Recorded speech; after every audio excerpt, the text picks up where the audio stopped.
ഞാനൊരു ഞൊണ്ടിയായതുകൊണ്ട് അവരും എന്നെ ഇഷ്ടപ്പെടത്തില്ല. എല്ലാവർക്കും എന്നോടായിരിക്കും വെറുപ്പ്. എല്ലാവരും എന്നെ ഉപേക്ഷിക്കുകയും ചെയ്യും. ഞാൻ ഒറ്റയ്ക്കായി പോകും ചേട്ടാ. ചേട്ടൻ വെറുതെ നിന്നെ ശുണ്ഠി പിടിപ്പിക്കാൻ പറഞ്ഞതല്ലേ? നിന്റെ കല്യാണം കഴിയാതെ ഒരു പെണ്ണിനെ ഈ പഠിക്കകത്ത് ഞാൻ കയറ്റൂല. നമ്മുടെ വീട്ടുമുറ്റത്ത് വലിയൊരു മുല്ലപ്പന്ത്, ഉയർന്നു പൊങ്ങുന്ന നാദസ്വരമേളം, നിറപറയും നിലവിളക്കും വെച്ചിരിക്കുന്ന വിവാഹ മണ്ഡപത്തിൽ സർവാഭരണ വിഭൂഷിതയായി എന്റെ അനുജത്തി മുഖം കുനിച്ച് നാണിച്ച് വരന്റെ അടുത്ത് വന്നിരിക്കും. കല്യാണം കഴിഞ്ഞ് ഗംഭീരമായ ഒരു സദ്യ. അതിനുശേഷം നിരവധി കാറുകളുടെ അകമ്പടിയോടുകൂടി വധു ഭക്തഗൃഹത്തിലേക്ക് പോകും. ഏതാനും മാസം കഴിഞ്ഞ് തിരിച്ചു വരും ഒരു ഓമന കുഞ്ഞിനെയും കൊണ്ട്. അപ്പൊ ഈ അമ്മാവൻ അവനെ വാരിയെടുത്ത് വാവാവോ വാവാവോ.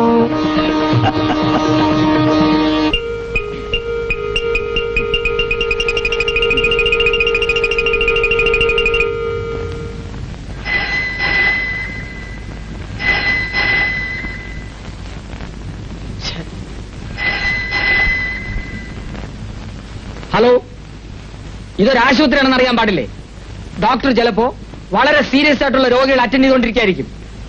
നിങ്ങൾ എത്ര വലിയ ആളായിരുന്നാലും കുറച്ച് വിവരം വേണ്ടേ മിസ്റ്റർ? 1 അടിച്ചു, 2 അടിച്ചു, 3 അടിച്ചു. ഫോൺ എടുത്തില്ലേ കുറച്ച് കഴിഞ്ഞ് വിളിക്കണം. മനസ്സിലായോ? മേലാൽ ഇത് ആവർത്തിക്കരുത്. അണ്ടർസ്റ്റാൻഡ്?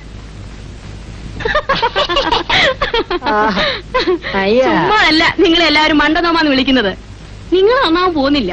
എന്റെ പൊന്നു സുഭാഷിണി, നീ നിന്റെ പേരിന്റെ അർത്ഥം മനസ്സിലാക്കിയെങ്കിൽ ഒരു 4 നല്ല വർത്തമാനം പറ. അത് കേട്ടിട്ടെങ്കിലും ഒന്ന് കണ്ണടച്ചാ മതിയായിരുന്നു. അത് ഈ ജന്മത്തിൽ നടക്കാൻ പോകുന്നില്ല. അപ്പൊ നിനക്കെന്നോട് സ്നേഹമില്ലല്ലേ സുഭാഷിണി? ഫോണിൽ നിന്ന് കൈയ്യെടു. എനിക്കറിയാം നീ എന്നെ പരീക്ഷിക്കുകയാണ്.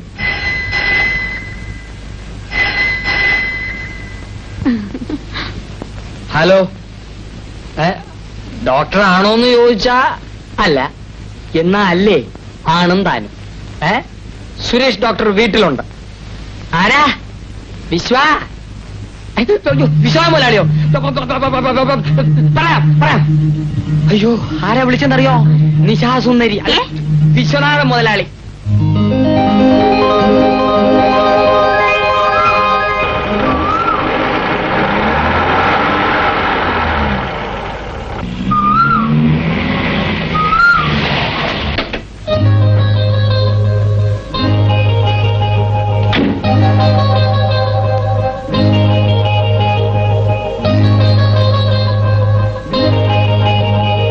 മുതലാളി, ഡോക്ടർ വന്നു.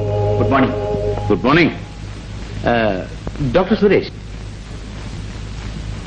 നമ്മൾ തമ്മിൽ പരിചയമില്ല അല്ലേ? നിങ്ങൾ ഡോക്ടർ ആർ കെ ഷേണായി അറിയുമോ? അദ്ദേഹം ഒരു വലിയ ഡോക്ടറാണ്. Doctor K C Thomas, senior surgeon. ഇവരെല്ലാം എന്റെ ഫാമിലി ഡോക്ടേഴ്സാണ്. ഇന്ന് യാദൃശ്യമായിട്ട് 2 പേര് സ്ഥലത്തില്ല. അങ്ങനെ ഞാൻ ആകപ്പാടെ വിഷമിച്ചിരിക്കുമ്പോഴാണ് എന്റെ ഡ്രൈവർ നിങ്ങളെ കുറിച്ച് പറഞ്ഞത്.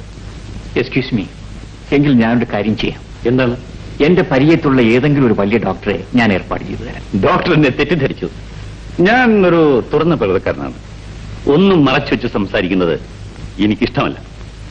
ഡോക്ടറെ എനിക്ക് പരിചയമില്ലാത്തതുകൊണ്ടാണ് ഞാൻ അങ്ങനെ സംസാരിച്ചത്. എങ്കിലും എന്തോ ഡോക്ടറോട് എനിക്കൊരു പ്രത്യേകത തോന്നുന്നു. എനിക്ക് 2 പെൺമക്കളാണ്. മൂത്തവൾ ശ്രീദേവി, ഇളയവൾ ഗീത. ചേച്ചി രാവിലെ ബാഡ്മിന്റൺ കളിച്ചോണ്ടിരുന്നപ്പോ തലയിറങ്ങി വീണു. കേട്ടോ, രാവിലെ നടന്ന സംഭവമാണ്. മണിക്കൂറുകൾ കഴിഞ്ഞാണ് എന്നെ അറിയുന്നത്. വരും, നമുക്ക് മുകളിലേക്ക് പോകാം.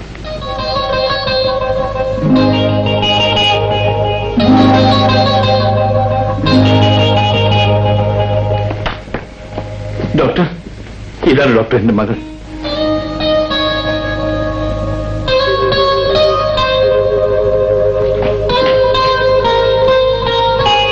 ജീവിതത്തിൽ ഞാൻ എന്തും സഹിക്കും ഡോക്ടർ. പക്ഷേ എന്റെ കുഞ്ഞുങ്ങൾക്കൊരു ജലദോഷമാണെന്ന് കേട്ടാൽ ഞാൻ ആകെ തളർന്നു പോകും.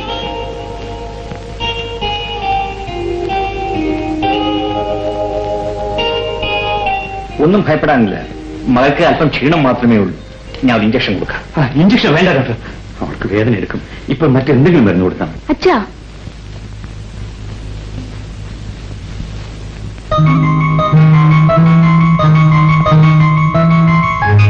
അയ്യോ ഡോക്ടർ, പതുക്കെ, വേദന എടുക്കരുത്.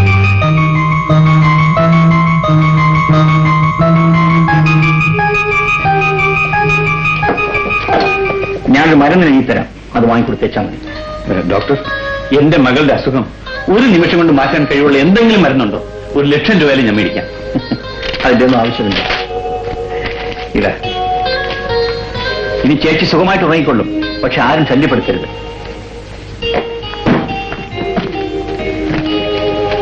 അപ്പൊ ഞാൻ വരട്ടെ. ശരി. ഡോക്ടർ, അവൾ ഉണരുമ്പോൾ ആഹാരം എന്ത് കൊടുക്കാം? ബോൺവിറ്റായോ ഹോർലിക്സോ? പൊടിയരി ഉണ്ടെങ്കിൽ അല്പം കഞ്ഞി വെച്ച് കൊടുത്താൽ മതി.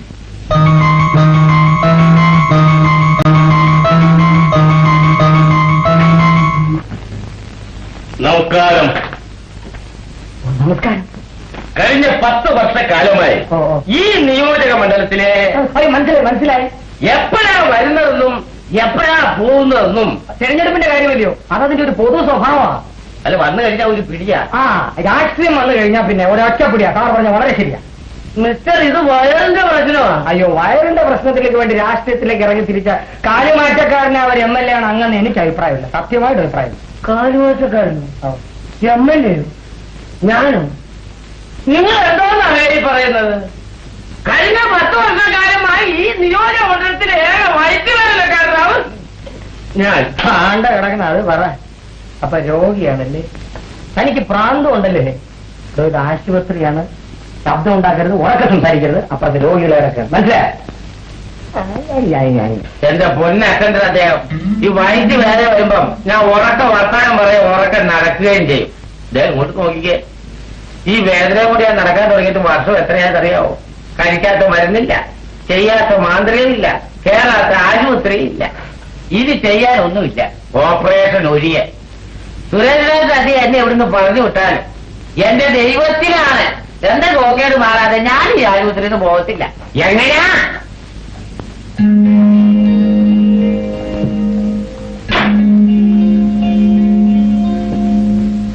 ഡോക്ടർ, 35 നമ്പർ ബെഡിലെ രോഗിയുടെ കേസ് ഷീറ്റ്. ഈ രോഗി ഡോക്ടറെ കാണാൻ പോകണം.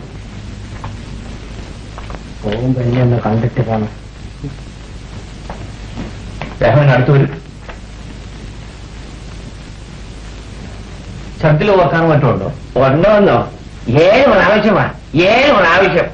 ഇവരൊന്നുമല്ല, എല്ലാം തിരുവനായി കൊണ്ടുപോയ ഛർദിപ്പിച്ചത്. എങ്ങനാ? ഈ സുഖക്കേട് പിടിപെട്ട് വളരെക്കാലമായതുകൊണ്ട് ഭേദമാകാൻ അല്പം താമസിക്കും. തൽക്കാലം ഞാൻ ഒരു മരുന്ന് എഴുതിയിട്ട് അത് കഴിക്കുക. പിന്നെ ചിലപ്പോ ഒരു ഓപ്പറേഷൻ വേണ്ടി വരും.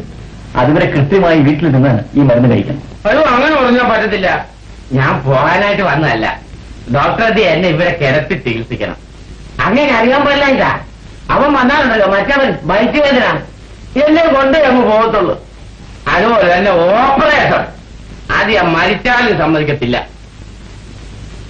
രാഘവനെ ഇവിടെ കിടത്തി ചികിത്സിക്കേണ്ടതാണെന്ന് എനിക്കറിയാം. പക്ഷെ തൽക്കാലം ഇവിടെ ബെഡൊന്നും ഒഴിവില്ല. ഒഴിവരുമ്പോ ഞാൻ അറിയിക്കാം. ഇപ്പൊ ഈ മരുന്നുകൊണ്ട് കഴിക്കും. ബെഡ് ഒഴിവരുമ്പോ ഞാൻ അറിയിക്കുള്ളൂ. ശരി, പോയിക്കോളൂ. ഈശ്വരാധീനം നമുക്കുണ്ട്. അതല്ല മോളെ, ആദ്യം ഞാനും വല്ലാതെ സംഭ്രമിച്ചു പോയി. ഡോക്ടർ സുരേഷിനെ കുറിച്ച് എനിക്ക് അത്ര വലിയ വിശ്വാസമൊന്നുമില്ലായിരുന്നു. പിന്നെ ഞാൻ നമ്മുടെ ഡോക്ടർ RK ഷേനായി ഫോണിൽ കോൺടാക്ട് ചെയ്തു. ലേറ്റസ്റ്റ് മരുന്നുകളൊക്കെയാണ് എഴുതി തന്നിരിക്കുന്നത് എന്ന് പറഞ്ഞതിന് ശേഷമായി എനിക്കൊരു മനസമാധാനമായത്. പിന്നെ സുരേഷിനെ കുറിച്ച് ഡോക്ടർ ഷേനായി നല്ല അഭിപ്രായം പറഞ്ഞു. അതുകൊണ്ടാ പിന്നെ അദ്ദേഹത്തിനെ വീണ്ടും വിളിപ്പിക്കാൻ ഞാൻ ഏർപ്പാട് ചെയ്തത്. അച്ഛൻ ഈ നിസ്സാര കാര്യത്തിന് ഇത്രയൊക്കെ ബഹളം ഉണ്ടാക്കി കളഞ്ഞല്ലോ. അദ്ദേഹം ഒരു MBBS ഡോക്ടറല്ലേ? Good morning. മോർണിംഗ്. ഞങ്ങൾ ഡോക്ടറെ സംസാരിച്ചുകൊണ്ടിരിക്കുകയായിരുന്നു. ശ്രീദേവിക്ക് ഇപ്പൊ എങ്ങനെയിരിക്കുന്നു? ചേച്ചിക്ക് ഇപ്പൊ കുറവുണ്ട്. അത് അനിയത്തിക്ക് എങ്ങനെ മനസ്സിലായി? ചേച്ചി ഒരു പ്രത്യേക ടൈപ്പാ. ആരോടും അധികം സംസാരിക്കാറില്ല. ആംഗ്യം കാണിച്ച് സംസാരം കുറയ്ക്കാമെന്ന് എന്റെ പരമാവധി കുറയ്ക്കുകയും ചെയ്യും. ഇപ്പോഴാണോ സംഭവിച്ചത്? അങ്ങനെയാണോ? അതെനിക്കറിയാൻ പാടില്ലായിരുന്നല്ലോ. ഇനിയുണ്ട് ഡോക്ടർ, കേൾക്കണോ? ചേച്ചി രാവിലെ എഴുന്നേൽക്കുമ്പോ തന്നെ തീരുമാനിക്കും ഇന്ന് എത്ര വാക്ക് സംസാരിക്കണം. അതിൽ കുറയുന്നതല്ലാതെ ഒരക്ഷരം പോലും കൂടത്തില്ല. അതേതായാലും നല്ല സ്വഭാവമാണ്.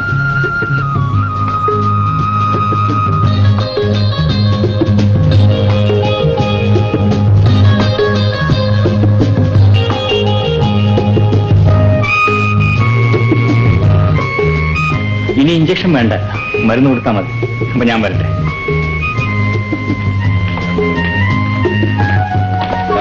Doctor Suresh, excuse me. ഇതെന്റെ സന്തോഷം. No thanks. എന്തെങ്കിലും വിശേഷമുണ്ടെങ്കിൽ അറിയിക്കണം. ചേച്ചി, പണം കൊടുത്ത് ആരെയും വിലയ്ക്ക് വാങ്ങാമെന്നായിരുന്നല്ലോ അച്ഛന്റെ തത്വശാസ്ത്രം. അതേതായാലും പൊളി. അച്ഛൻ കൊടുത്ത പണം ഡോക്ടർ വാങ്ങിയില്ല.